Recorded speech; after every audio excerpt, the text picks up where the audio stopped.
Hey guys, it's Geek Out Everything, and today let's build a gaming PC under $3,000. So we're just gonna start with the processor. So the processor that we're using is Ryzen 7 5800X, and it's a really good processor, which is not like too much expensive, but it does the job pretty well. So yeah, that's about it.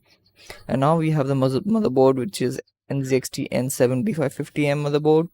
And why is that? Because it has basically everything we need, and it also looks pretty good, and it has two M.2 slot if you are into that.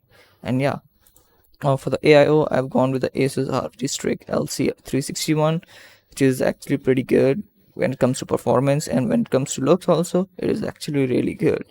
And for the case, I've gone with the 5000D Airflow, which is ATX mid tower case. And why is that? Because it actually looks pretty good, and it is in white color, which exactly what I need. So yeah, that's about it. And now for the RAM, I've gone with the Corsair Vengeance RGB Pro 32GB sticks, 16GB 2 sticks, and these are CL16, which is again nice thing. And for the storage, I've gone with the Seagate Barracuda Compute 2TB.